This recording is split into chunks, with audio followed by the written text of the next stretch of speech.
Namaskar. MeditAction. As you know, that's the sixth element of the Karma Yoga for 21st century's Fit for Life Sadhana Paddhati, or the daily routine program that we talk about. Sadhana Paddhati means process. Sadhana, as you know, is deep committed practice. So, sadhana paddhati, whenever we say, it really means coming up with a daily routine, a daily a practice routine which involves our body, our energetic being, which means prana, our minds, and our spirit, consciousness. So, our physical, energetic, mental, and spiritual aspects of our being. A daily practice that will involve exercising, involving, engaging all these aspects of our being in meaningful ways so that we can keep growing as individuals, as members of the larger society. Well, that's, as we have always said, is the goal of this Fit for Life program from Karma Yoga for 21st century. Now, we've also mentioned it has primarily 6 elements to it. What are these 6 elements? Well, I'm not going to repeat them today once again because I have repeated them several times in the past, and that by now is you are expected to kind of become completely conversant with all those 6. If today's session is new for you, you might want to just refer back to the other sessions in this series that has been going on today. We're almost on the 46th session, I think. So, MeditAction, that's really the 6th element. Now, as you can understand, the word MeditAction is very close to the word meditation. And meditation, as we know, is something that is becoming increasingly popular the world over. Everyone, including modern science, has already established the efficacy of meditation for improving every part of your being, including medical science itself has now very thoroughly understands the effects of meditation, the good effects of meditation, and meditation is prescribed as a healing aid to so many different kinds of ailments by healthcare professionals.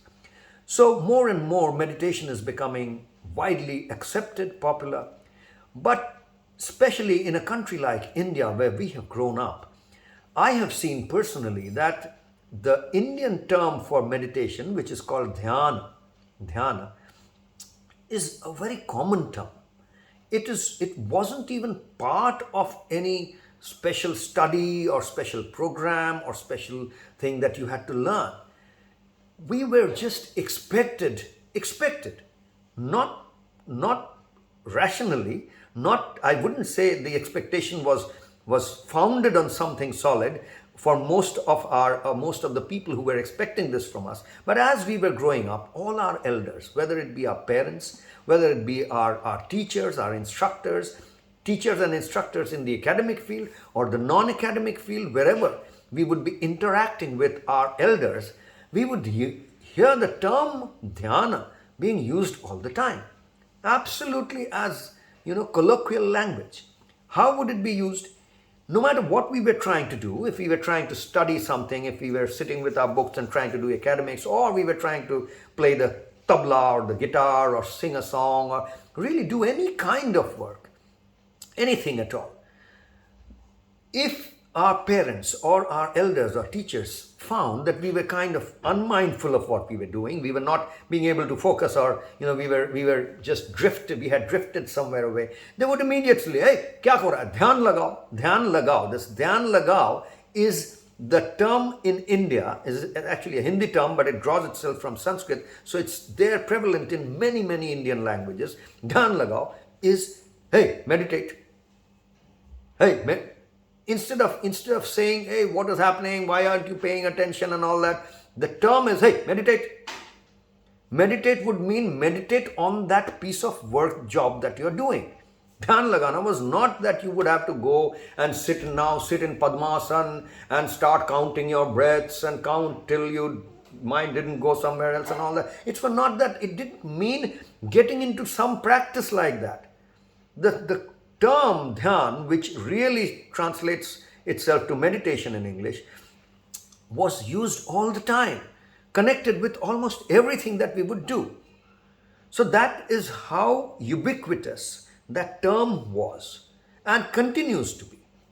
However, the problem was that none of us were actually taught or instructed how to do this.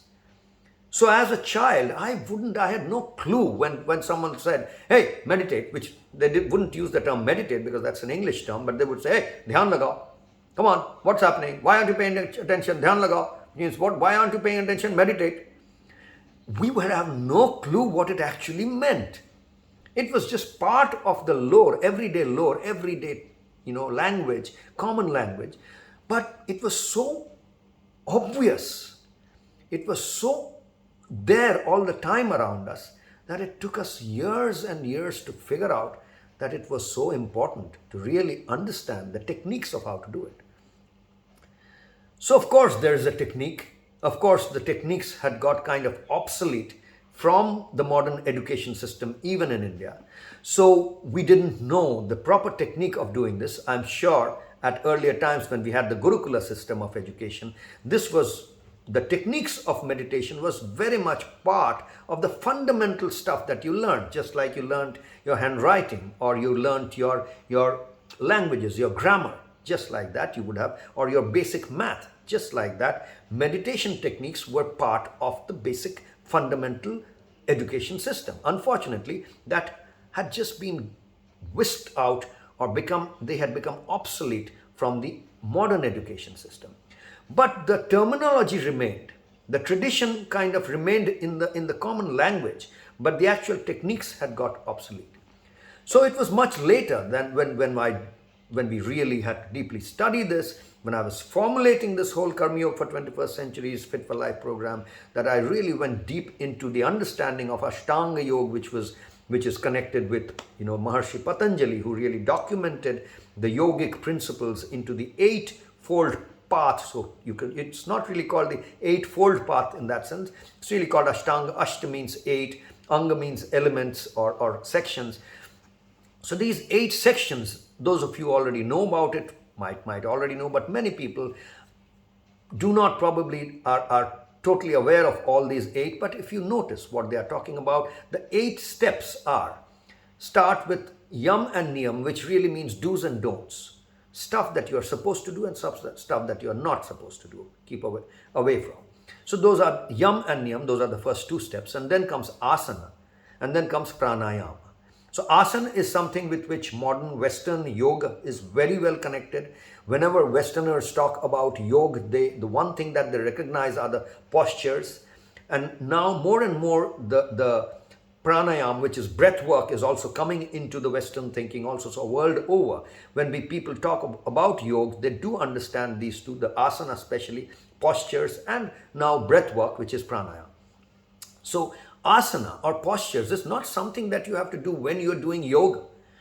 Asana is a body posture is required no matter what you want to do. If you're playing cricket or you're playing football or you're playing the guitar or you're doing computer programming or you're a doctor and you're doing a surgery or you're a chef in the kitchen trying to cook something or you're a tailor trying to stitch something, no matter what work you're trying to do, it's absolutely essential that you have to put your body in some shape. You have to keep yourself, you have to deal with your body.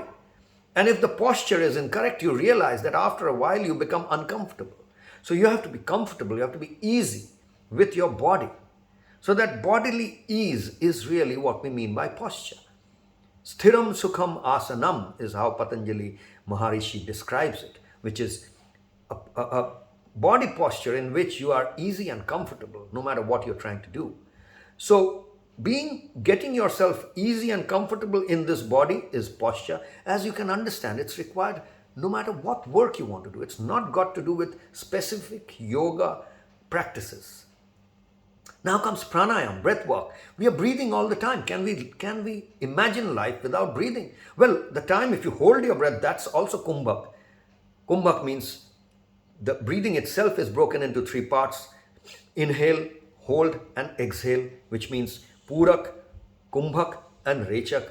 So there are different ways of managing it, controlling it, and understanding what pattern of this Purak, Kumbhak, and Rechak, that is inhale, holding, and exhaling, what it does to your energetic state of your being.